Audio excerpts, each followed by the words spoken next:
சரி, நம்ம சாலிட் ஸ்டேட்ல இருக்கிற அடுத்த டாபிக் வந்து பிராக்ஸ் லா, அப்ளிகேஷன் ஆஃப் பிராக்ஸ் லா. ஓகேவா? முதல்ல அது என்ன சொல்லுது அப்படின்றத நான் சொல்றேன். அந்த டயக்ராம் வந்து டெரிவேஷன் ஆஃப் பிராக்ஸ் லால வரக்கூடியது. இப்போ நான் என்ன கதை அப்படின்றத உங்களுக்கு சொல்றேன். இப்போ நம்ம ஆல்ரெடி படிச்சிருக்கோம். என்னது? இது நம்மளுடைய பவுடர்டு கிறிஸ்டல். கரெக்டா? இது நம்மளோட பவுடர்டு கிறிஸ்டல். சரியா? நம்மளுடைய எக்ஸ்ரே சோர்ஸ் வரப்போகுதுன்னு நம்ம படிச்சிட்டோம். இது ஒரு எக்ஸ்ரே சோர்ஸ். ஓகேவா? நெக்ஸ்ட் அந்த எக்ஸ்ரே சோர்ஸ் யாருக்கு போய் கிடைக்கும்?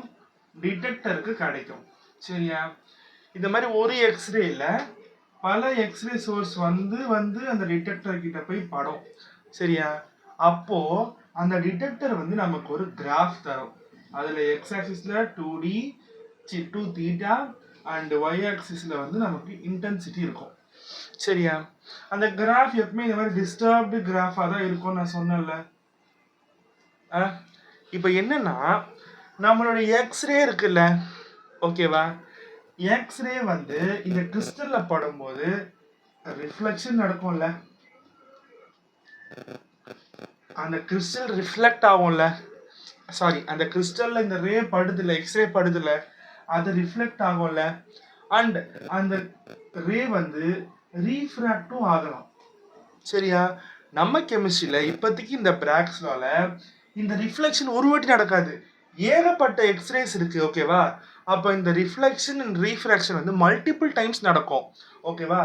இந்த மல்டிபிள் டைம் ரிஃப்ளெக்ஷன் அண்ட் ரீஃப்ராக்ஷனாக தான் நம்ம என்ன டினோட் பண்றோம் அப்படின்னா டைஃப்ராக்ஷன் அப்படின்னு டினோட் பண்றீங்க.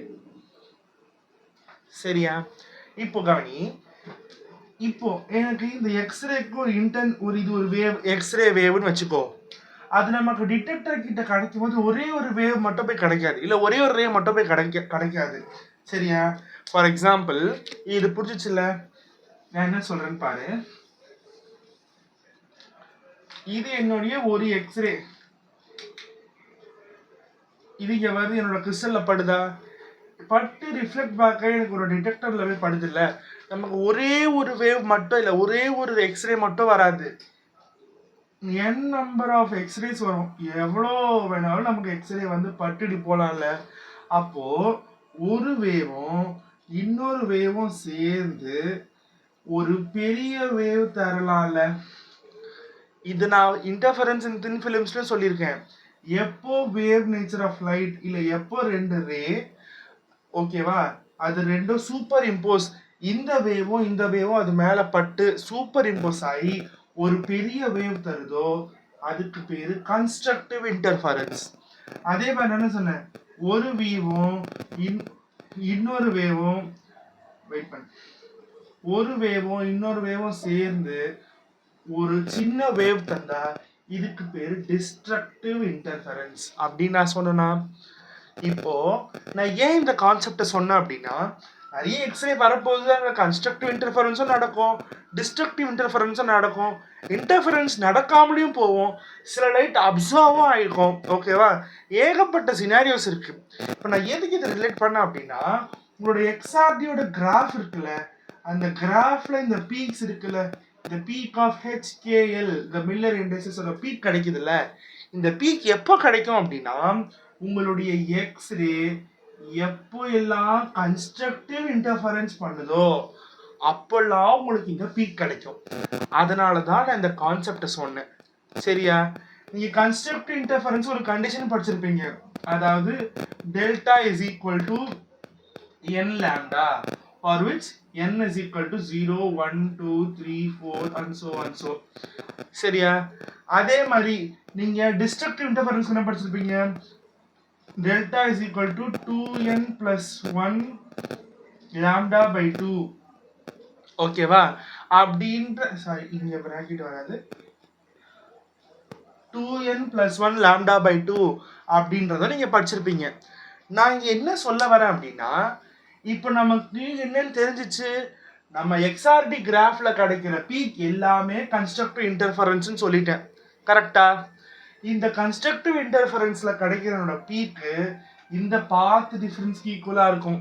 நீங்க பார்த்திருப்பீங்க நம்மளுடைய பிராக்ஸ் லாவோட ஃபார்முலா என்னது? 2d sin theta is equal to n lambda. இந்த n lambda எதுக்கு வருது? இந்த n lambda அப்படின்றது அந்த ரே உடைய இல்ல அந்த எக்ஸ்ரே உடைய கன்ஸ்ட்ரக்டிவ் இன்டர்ஃபரன்ஸ், அதனால தான் அது வருது. ஓகேவா?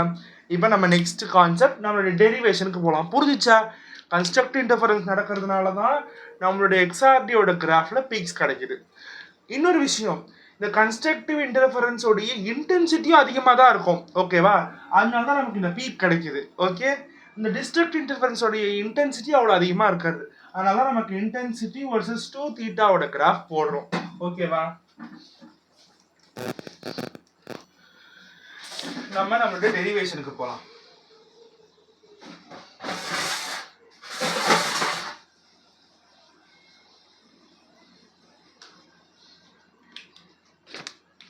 சரியா? கவனி. இப்போ நம்மளுடைய பிராக்ஸ் லாவோட டெரிவேஷனை ஃபர்ஸ்ட் பார்க்கணும் நம்ம. ஓகேவா? சுபாசா. சரி, இப்போ நம்மளுடைய டெரிவேஷன் ஆஃப் பிராக்ஸ் லாக்கு வரணும். டெரிவேஷன் ஆஃப் பிராக்ஸ் லாக்கு என்ன வேணும் அப்படின்னா, இந்த லைன்ஸ் இருக்குல்ல, ஆக்சுவலாக இந்த டாட் எல்லாம் இருக்குல்ல, அது இங்கே கூட வரும், இங்கே எல்லா இடத்துலையும் வரும். ஓகேவா? அவங்களுக்கு இந்த டயக்ராம் டிஃபரன்ஷியேட் பண்ணுறதுக்கு டாட் இங்கே மட்டும் தான் போட்டிருக்கேன். ஆக்சுவலாக இது என்ன அப்படின்னா, நீங்கள் மில்லர் இண்டெக்ஸஸில் படிச்சிருப்பீங்க. மில்லர் இண்டெக்ஸஸில் உங்களுக்கு பிளேன் இருக்கும். ஓகேவா? ஒவ்வொரு கிறிஸ்டலுக்கும் பிளேன் அப்படி ஒன்று நம்ம சாட்டிஸ்ஃபை பண்ணி வச்சுருப்போம். இந்த பிளேனை தான் நான் இங்கே எடுத்திருக்கேன். ஓகேவா? இது எல்லாமே பேரலாக இருக்கிறதுனால நம்ம கிறிஸ்டலுடைய பேரலல் பிளேன்ஸை தான் இந்த லைனில் நான் எடுத்திருக்கேன். ஓகேவா? ஸோ நம்ம என்ன அசியூம் பண்ணிக்கணும், இது நம்மளுடைய கிறிஸ்டலுடைய பேரலல் பிளேன்ஸ். சரியா? நெக்ஸ்ட்டு, இது நம்மளுடைய எக்ஸ்ரே சோர்ஸ். ஓகேவா? எக்ஸ்ரே சோர்ஸ்ல இருந்து ஏன்ற ஒரு எக்ஸ்ரே, பி, சி, அப்புறம் இதெல்லாம் டைஃப்ராக்ட் ஆகி போகுது. ஓகேவா? ஸோ நம்ம ஒரு பீம் ஆஃப் எக்ஸ்ரேஸ் எடுத்திருக்கோம். பீம்னா அது பஞ்ச் ஆஃப் எக்ஸ்ரேஸ் எடுத்திருக்கோம். சரியா?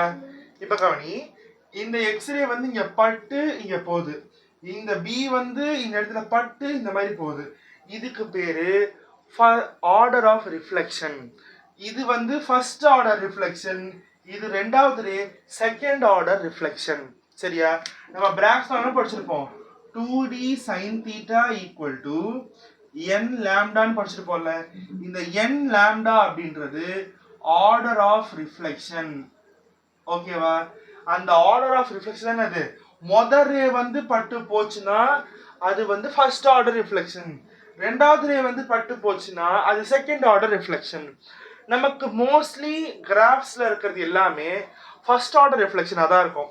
ஏன்னா ஃபர்ஸ்ட் ஆர்டர் ரிஃப்ளெக்ஷனில் தான் ஒரு வேவ் இன்னொரு வேவ் சேர்ந்து பெரிய வேவ் நல்ல கன்ஸ்ட்ரக்டிவ் இன்டர்ஃபரன்ஸ் தரும்.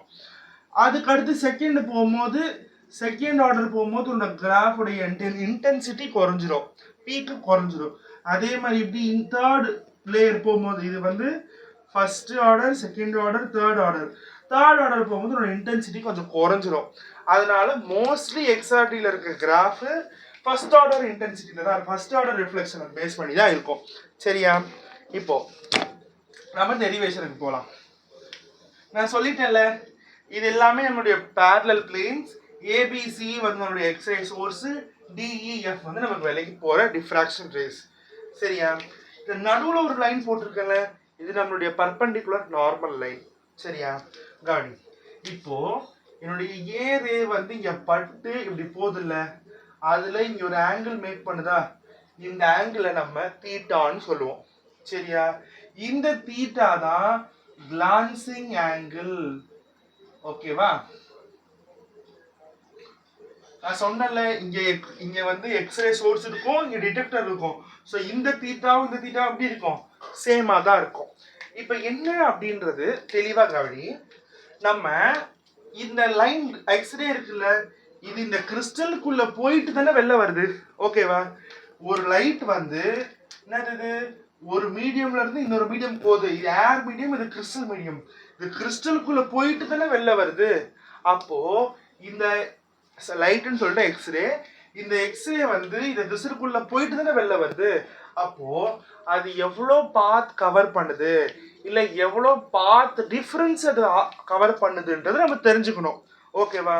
ஃபர்ஸ்ட் நம்ம பாத் டிஃபரன்ஸ் எழுதணும். ஓகேவா? கவனி, இது ரொம்ப ரொம்ப இம்பார்ட்டன்ட் இந்த டயக்ராம்ல. சரியா? கவனி, இது ஏவா? ஏல இருந்து இது எனக்கு ஓ. சரியா? ஏ ஓக்கு வந்து ஓ டிக்கு போகுது. சரியா?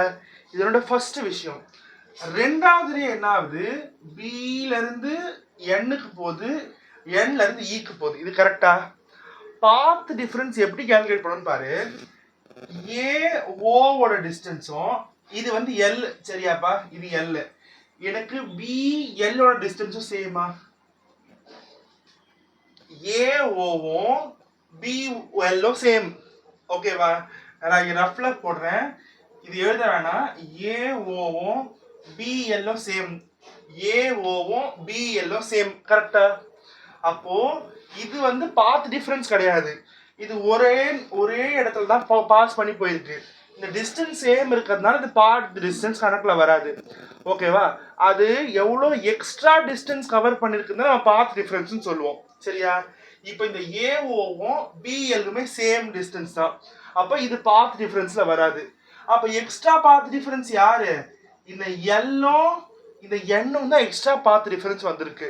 அப்போ பாத் டிஃபரன்ஸ் எல்என் பிளஸ், இங்க பாரு, எனக்கு இந்த டிஓ இருக்குல்ல, டிஓ இஸ் ஈக்குவல் டு இந்த டிஓவும் இந்த இஎம்முமே சேம் லைன் தான். இந்த லைனும் இந்த லைனுமே சேம். ஓகேவா?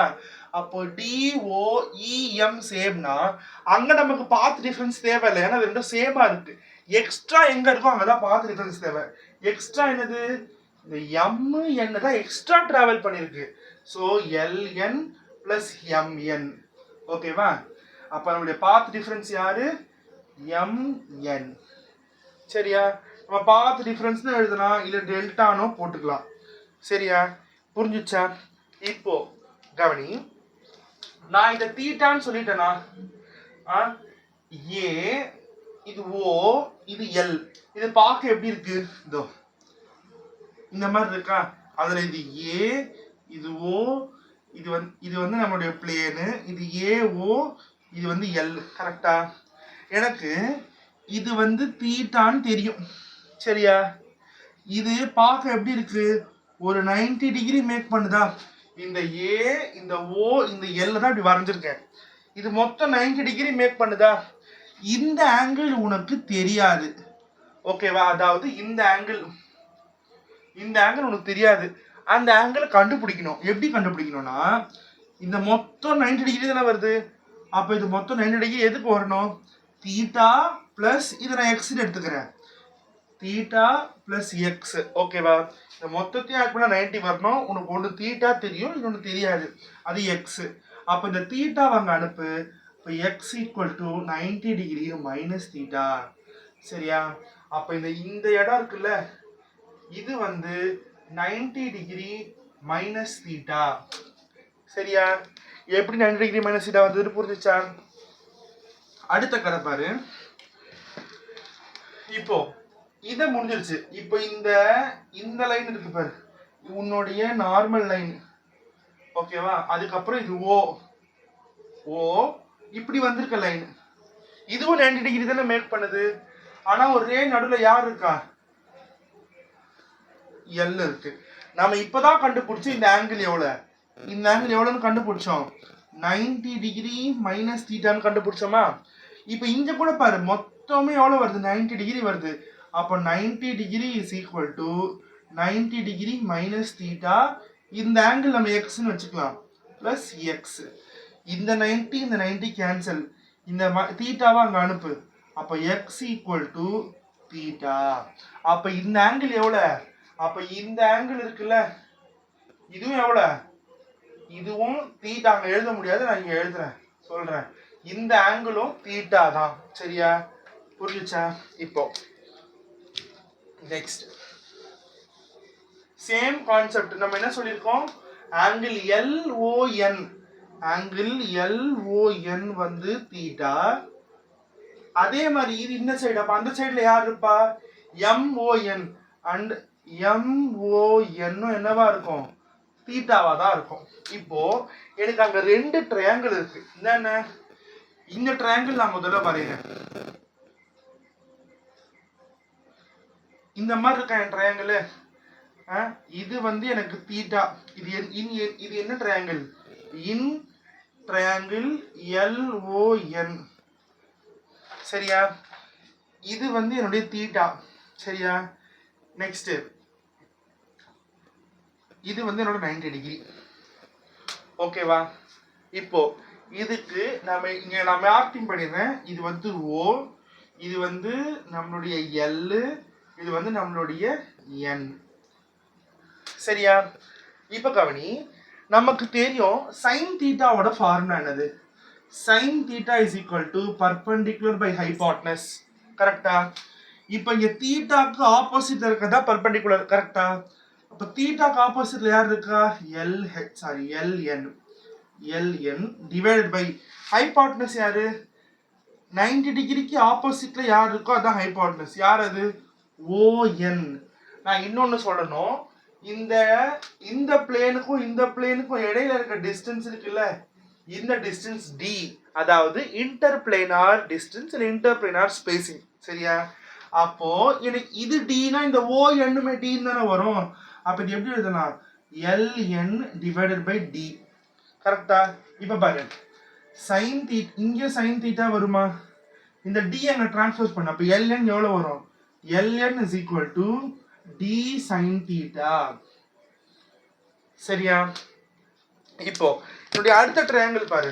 அடுத்த ட்ரையாங்கிள் என்ன எடுக்க போறேன், நானு ட்ரையாங்கிள் MON எடுக்க போறேன். MON அது எப்படி இருக்கு, இதோ இந்த ட்ரையாங்கிள் இந்த மாதிரி இருக்கா, இது M, இது O, இது N.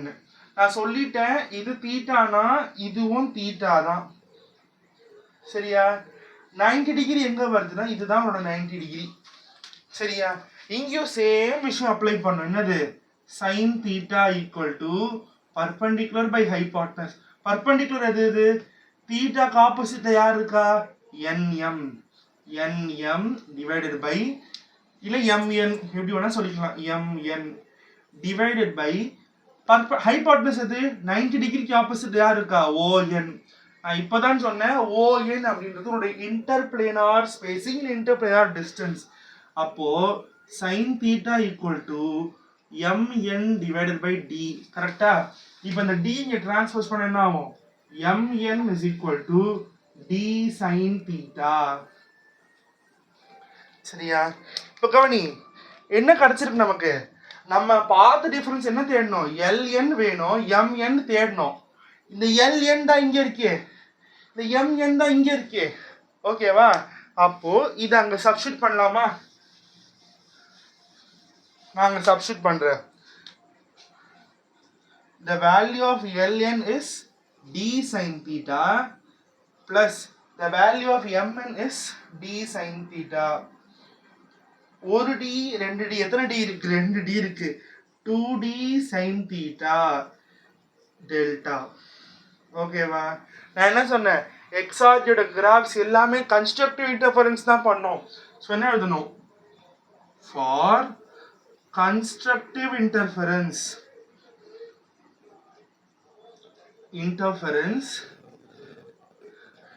டெல்டா எவ்வளவு வரும், delta is equal to n lambda, where n is equal to 0, 1, 2, 3, 4 so on. So அப்போ இந்த டெல்டா வந்து டெல்டா போட்டா என்ன வரும், இங்க 2D sin theta is equal to n lambda. அதே condition for n is equal to 0, 1, 2, 3, 4. ஓகேவா, இதுதான் நம்மளுடைய டெரிவேஷன் ஆஃப் பிராக்ஸ் லா. அடுத்து நம்ம அப்ளிகேஷன்ஸ் ஆஃப் பிராக்ஸ் லா பார்க்கணும். ஓகேவா, இது நல்லா நோட் பண்ணிக்கோங்க, இதை எழுதிக்கோங்க. சரியா,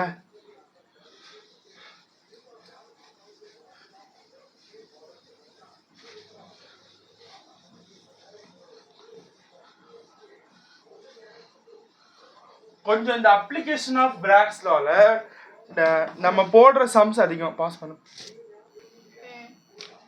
அப்ளிகேஷன் ஆஃப் பிராக்ஸ் லால நமக்கு வந்து நம்மளுடைய நிறைய என்ன பண்ணோம் கால்குலேஷன் தேவை இந்த அப்ளிகேஷன் ஆஃப் டிரான்ஸ்பார்க்.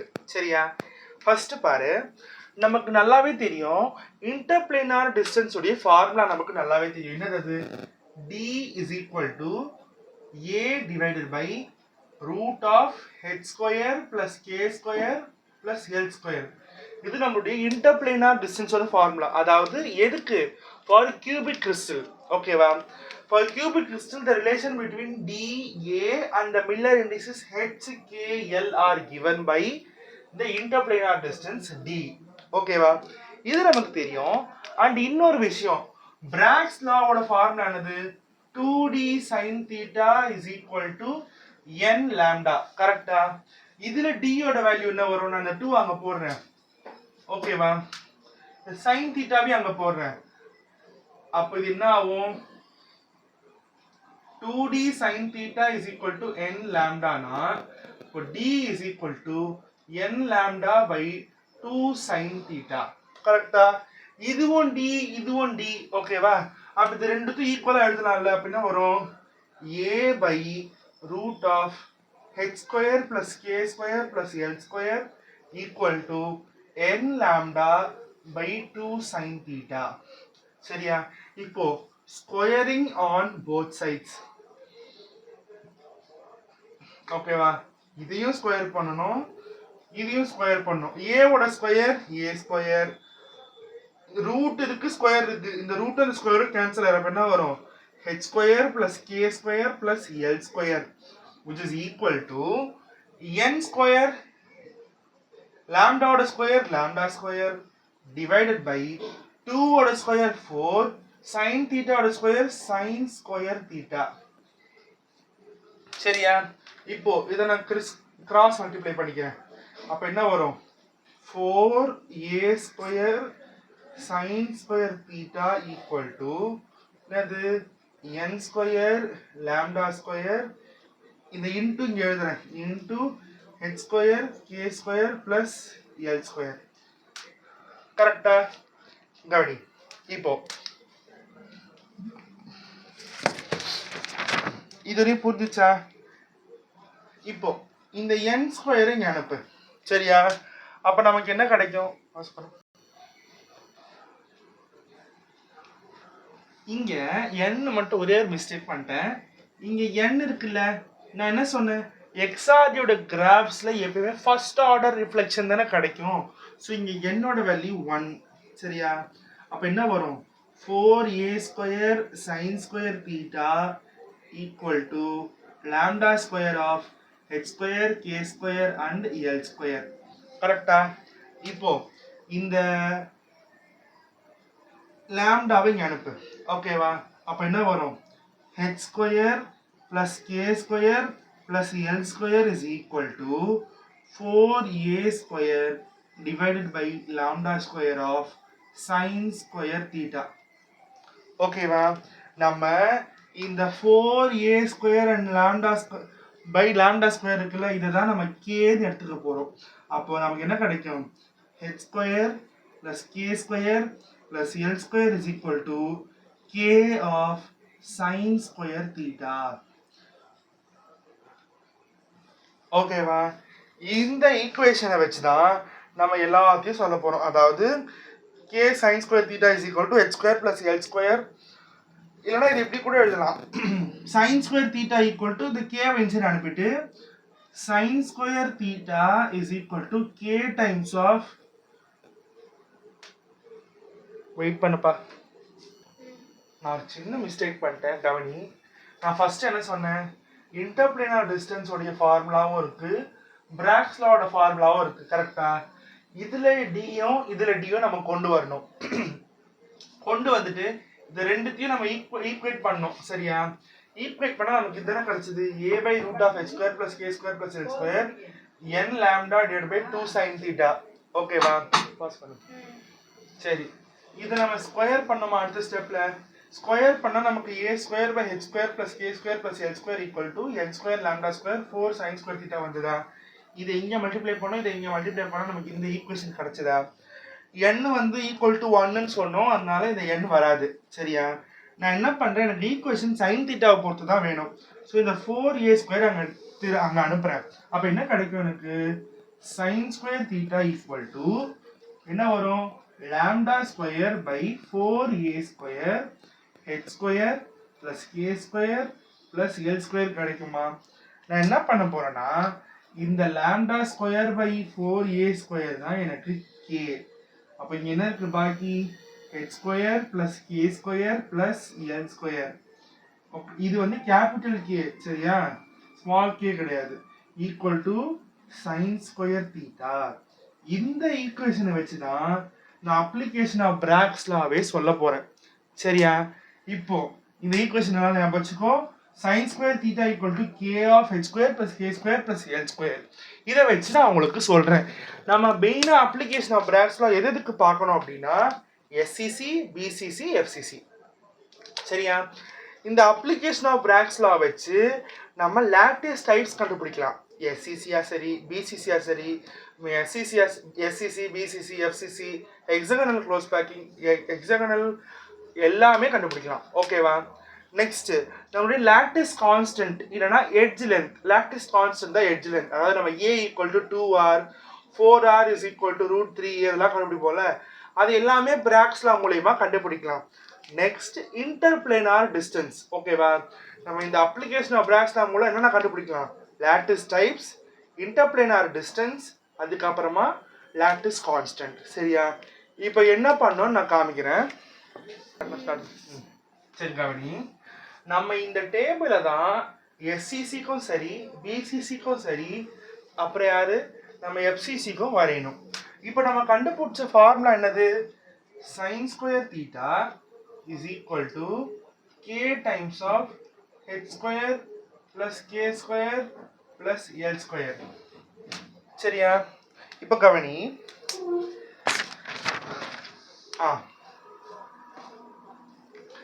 நான் இன்டர்பிளேனார் டிஸ்டன்ஸோட ஃபார்முலாவும் பார்த்துருக்கோம். என்னது, d is equal to a divided by h² plus k² plus l², சரியா? நான் இங்க 3 காலம் எடுத்திருக்கேன். என்னன்னா hkl, d of hkl, d னா interplanar distance of hkl, sin square theta of hkl ன்னு 3 காலம் எடுத்திருக்கேன், சரியா? இப்போ d of hkl அப்படின்னா என்னன்னா இன்டர்பிளேனார் டிஸ்டன்ஸ் ஆஃப் hkl.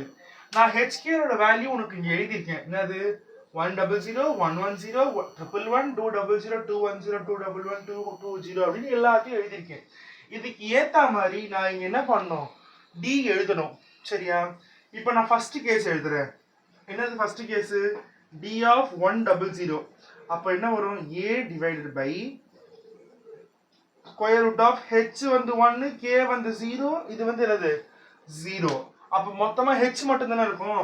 அப்போ 1² plus 0² plus 0², அப்போ என்ன வரும், a by root of 1 which is equal to a. அடுத்த மில்லர் இண்டெக்ஸ் என்னது, d of 110, கரெக்டா?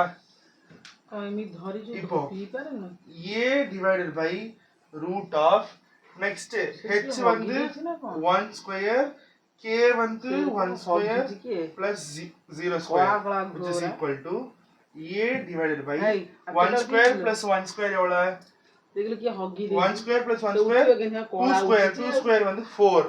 அப்போ இது a by √4, கரெக்டா? நெக்ஸ்ட் என்னது, d111, அப்ப என்ன வரும், a by 1² plus 1² plus 1², அதாவது a by √3, சரியா? அடுத்து என்னது, ஒரே நிமிஷம் ஒரு மிஸ்டேக் பண்ணிட்டேன். 1² 1, 1² 1, 2 வரும் பாருங்க. இதை மட்டும் மிஸ்டேக் பண்ணிட்டேன். நம்ம என்ன வரும், d of 100 எவ்வளவு வந்தது, a வந்தது. d of 110 வந்தது, a by √2 வந்தது. d of 111 என்னது, a by √3 வந்தது. இதை நீங்க எழுதணும். என்னென்ன வந்ததுன்னு எழுதலாமா, d of hkl of 100 of a வந்தது. அடுத்ததுக்கு a by √2, அடுத்ததுக்கு என்ன வந்தது, a by √3, அடுத்துக்கு என்ன வந்தது, a by √4 வரும். அடுத்து a by √5 வரும். அடுத்து a by √6 வரும். ஆனா இந்த 7k இருக்குல்ல, எல்லா இடத்துலையுமே எஸ்சிசி சரி, பிசிசி சரி, எஃப்சிசி சரி, இந்த 7kன்ற இடம் காலியா தான் இருக்கும், எம்டியா தான் இருக்கும். ஏன் அப்படின்னா நம்ம இந்த h² + k² + l² இருக்குல்ல, இதுக்கு 7 அப்படின்ற காம்பினேஷன் கொண்டே வர முடியாது. இங்க பாரு, h வந்து 2 வச்சுக்கோ, என்ன வரும்? 2² 4, 4 அடுத்த 2 என்னது 2, 4² 2² என்னது 4, 4 + 4 8 தான் வருமே கண்டி. நம்ம இந்த 7 அப்படின்ற காம்பினேஷன் வராது. அதாவது h² + k² + l² cannot be equal to 7. ஓகேவா?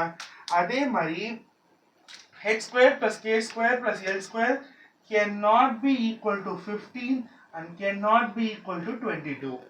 சரியா?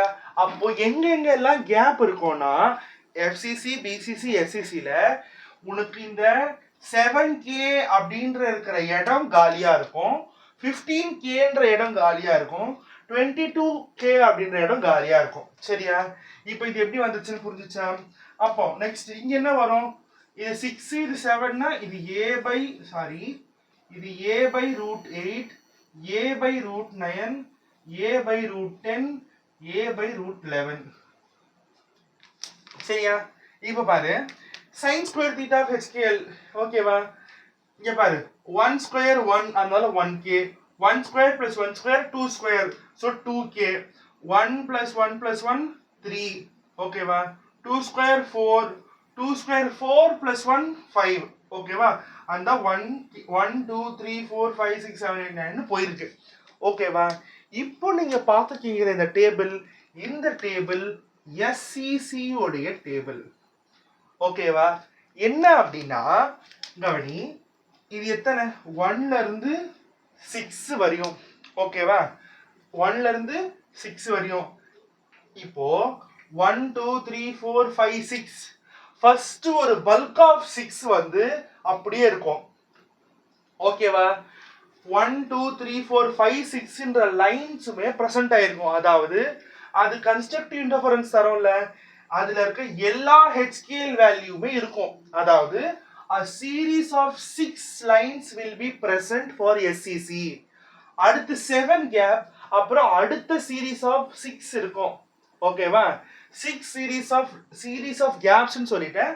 6 series of line ஃபர்ஸ்ட் இருக்கும், அடுத்து 7 கேப், 8 9 10 11 12 அந்த மாதிரி 6 பஞ்சா இருக்கும். அதுல 7 கேப், 15 கேப், 22 கேப். சரியா? இந்த மாதிரி 6 series of line இருந்தா அது SCC. அப்புறம் இந்த ஒண்ணுத்துக்கும் இன்னொன்னுத்துக்கும் எவ்வளவு டிஃபரன்ஸ் இருக்கு? Difference is 1k. ஓகேவா? Difference is 1k and 6 bunches of line present ஆயிருக்கும். அதாவது 6 லைன், அதாவது 6 கன்ஸ்ட்ரக்டிவ் இன்டர்ஃபரன்ஸ் நடக்கும். ஓகேவா? எதுக்கு? SCC. ஓகேவா? இப்போ நம்ம அடுத்து எதுக்கு பண்ண போறோம் அப்படின்னா BCCக்கு பண்ண போறோம். அதுக்கு முன்னாடி என்ன அப்படின்னா இங்க HKL உடைய எல்லா வேல்யூமே வருதா? சோ SCC அப்படின்னு வரும்போது HKL உடைய all values are possible. All values are possible. எல்லா வேல்யூஸ்க்குமே டிஃப்ராக்ஷன் நடக்கும், எல்லா வேல்யூஸ்க்குமே உனக்கு XRD ல கிராஃப் கிடைக்கும். சரியா? அது எதுக்கு? உன்னுடைய SCCக்கு. புரிஞ்சுச்சா? all HKL values except 7 15 and 22 மற்ற எல்லாத்துக்குமே உனக்கு வேல்யூஸ் கிடைக்கும், மற்ற எல்லாத்துக்குமே உனக்கு அந்த கிராஃப்ல மென்ஷன் ஆயிருக்கும். சரியா? அடுத்து நம்ம பார்க்க போறது BCC. சரியா? கவனி, இதே கான்செப்ட் BCC ல என்ன அப்படின்னா உன்னுடைய HKL இருக்குல்ல, சரி, நம்மளுடைய BCCக்கு என்ன அப்படின்னா இந்த HK, நான் சொன்ன போன வாட்டி சொன்ன கான்செப்ட் அதே தான். ஆனா இந்த HKL இருக்குல்ல, இத மூணுத்தையும் ஆட் பண்ணா ஈவன் நம்பர் எப்போ வருதோ அங்கெல்லாம் மட்டும்தான் BCC ல லைன் இருக்கும். ஓகேவா? இல்ல அங்க மட்டும்தான் உன்னுடைய XRD கிராஃப் இருக்கும், கிராஃப் பிரசன்ட் ஆயிருக்கும். இங்க பாரு, 1 என்னது? ஈவன் நம்பர் கிடையாது. 1 + 0 + 0 1, அது ஈவன் நம்பர் கிடையாது. சோ அப்போ இங்க பிரசன்ட் ஆயிருக்காது. ஓகேவா? அடுத்து பாரு, 1 1 0, 1 + 1 + 0 2, HKL ஈவன் வருதா, அப்போ இந்த லைன் ப்ரெசென்ட் ஆயிருக்கும். அடுத்து பாரு 1 1 1 1 1 1 ஆட் பண்ணா 3 வரும். 3 அப்படின்றது ஆட் நம்பர். ஸோ பிசிசி ஸ்ட்ரக்சருக்கு XRD பண்ணா இந்த லைன் 0, அப்ப அந்த லைனே தெரியாது. அடுத்து 2 ஈவன் நம்பர், 2 plus 1 என்னது 3 ஆட் நம்பர். ஸோ இது நமக்கு தெரியாது. சரியா? அடுத்து 2 plus 1 plus 1 எவ்வளவு 4, அப்ப இந்த லைன் தெரியும். நெக்ஸ்ட் இந்த லைன் தெரியும், இந்த லைன் தெரியாது. ஓகேவா? இந்த மாதிரி தான் இருக்கும். தெளிவா உங்களுக்கு பிசிசில என்ன தெரியுது, 7 எல்லா இடத்துலயும் கேப், ஆனா ஒவ்வொரு இடத்துல விட்டு விட்டு விட்டு விட்டு லைன் வருதா, இதுதான் பிசிசி. கேப் எவ்வளவு இருக்கு, நமக்கு கேப் வந்து 2k இருக்கு. 2kக்கு அப்புறம் 4k, 4kக்கு அப்புறம் 6k, 6kக்கு அப்புறம் 8k அப்படின்ற மாதிரி கேப் இருக்கு. ஓகேவா? எங்கெல்லாம் HK எல்லோட வேல்யூ ஈவன் வருதோ அங்கெல்லாம் பிசிசி டிஃப்ராக்ஷன் காமிச்சிட்டு உங்களுக்கு கிராஃப் கிடைக்கும். சரியா? அடுத்து FCC. ஓகே, பாஸ் பண்ணு. இப்போ FCCல பார்த்தோம் அப்படின்னா நம்ம என்ன கண்டிஷன் பார்த்தோம், FCCல எல்லா HKL வேல்யூவும் இருக்கும் எக்ஸப்ட் 7, 15 and 22. நம்ம பிசிசில என்ன பார்த்தோம், ஒவ்வொரு இடம் கேப் விட்டு வந்தது. சரியா? அங்க கேப் வந்து 2k இருந்தது. கரெக்டா? இப்போ அங்க HKL மூணுத்தையும் ஆட் பண்ணா என்ன வரணும், ஈவன் நம்பரா இருந்தா மட்டும் தான் என்னோட பிசிசில கிராஃப்ல XRD காமிக்கும். FCCக்கு என்ன கண்டிஷன் அப்படின்னா, all even HKL or all odd HKL. உன்னுடைய HKL ஓட வேல்யூ இருக்குல்ல, எல்லாமே எப்போ ஈவனா இருக்கோ அப்பதான் கிராஃப் காமிக்கும், லைன் காமிக்கும். எப்போ அந்த HKL எல்லாத்தையும் ஆட் பண்ண ஆட் வருதோ அது எப்போ ஒரு கிராஃப் காமிக்கும். சரியா? இன்னொரு விஷயம் ஞாபகம் வச்சுக்கோ, 0வும் ஈவன் நம்பர் தான். சரியா? இப்ப பாரு 1 ஆட் நம்பரா, இது 2 ஈவன் நம்பர், அப்ப இங்க லைன் காமிக்குமா, டிஃப்ராக்ஷன் காமிக்காது. 1 1 1 1 ஆட் நம்பர், 0 ஈவன் நம்பர், இது காமிக்காது. 1 1 1 மூணுமே ஆட் நம்பர், சோ காமிக்கும். 2 ஈவன் நம்பர், இது 2 ஆட் நம்பர், இங்க காமிக்காது. சரியா? நெக்ஸ்ட் 2 1 0 ஈவன் ஆட் ஈவன், இங்கேயும் காமிக்காது. ஈவன் ஆட் ஆட், இங்கேயும் காமிக்காது. ஓகேவா? அடுத்து ஈவன் ஈவன் ஈவன் இங்க காமிக்கும், ஆனா 7Kல வராது. அடுத்து odd even even, sorry even odd odd, even even odd, இங்கேயும் கிடைக்காது. ஓகேவா? அடுத்து பாரு 3 odd number, 1 odd number, 1 odd number, 0 even number, so இங்கேயும் கிடைக்காது. சரியா? 3 ஆட் 1 ஆட் 1 ஆட், அப்ப இங்க கிடைக்கும். ஓகேவா? 3 ஆட் நம்பர் 2 ஈவன், இப்ப இது கிடைக்காது. ஓகேவா? அப்ப எவ்வளவு கேப் இருக்கீங்க, 1 2 3 4. ஓகேவா? பாஸ் பண்ணு. நான் ஒரே ஒரு மிஸ்டேக் பண்ணிட்டேன், இங்க 7Kக்கு நேரா இங்க 220 இருக்காது, அதை மட்டும் சேஞ்ச் பண்ணிக்கோ. எல்லா இதுலயுமே இந்த 7Kக்கு நேரா எதுவுமே வராது, அதை மட்டும் மாத்திக்கோ. நான் இதுக்கு சொல்றேன். இப்போ இது வந்து எல்லாமே ஈவனா இருக்கும், எல்லாமே ஆடா இருக்கும்னு சொன்னா, ஆடு ஈவன் ஈவன், அப்ப இதுல வராது. ஆட் ஆட் ஈவன், அப்ப இதுலயே வராது. ஆடு ஆடு ஆடு, அப்ப இங்க லைன் தெரியும். ஈவன் ஈவன் ஈவன், இங்க லைன் தெரியும். ஈவன் ஆட் வந்துச்சு, லைன் தெரியாது. ஈவன் ஆட் வந்துச்சு, லைன் தெரியாது. 7Kல வரவே வராது. ஈவன் ஈவன் ஈவன், இங்கே லைன் தெரியும், இந்த 8வது லைன், அப்ப a/√8 வரும். ஓகேவா? இங்க ஈவன் ஈவன் ஆட், இங்கேயும் வராது. 3 ஆடு 1 ஆடு 0 ஈவன், இங்க வராது. சரியா? இந்த மாதிரி தான் நம்மளுடைய FCC, BCC அப்புறமா SCCக்கான இது இருக்கும். SCCனா என்னது, HKL மூணுமே இருக்கும். BCCனா என்னது, HKL ஆட் பண்ணா ஈவன் வரணும், அப்பதான் உனக்கு லைன் கிடைக்கும். அடுத்து FCC என்னது, எல்லாமே ஒன்று ஈவனா இருக்கணும், எல்லாமே ஆடா இருக்கணும். இப்போ இந்த லைன்ல பார்த்தனா ஒவ்வொரு லைனுக்கும் உனக்கு டிஃபரன்ஸ் இருக்குல்ல, இந்த டிஃபரன்ஸை வச்சு SCCல K டிஃபரன்ஸ், BCCல 2K டிஃபரன்ஸ். ஓகேவா?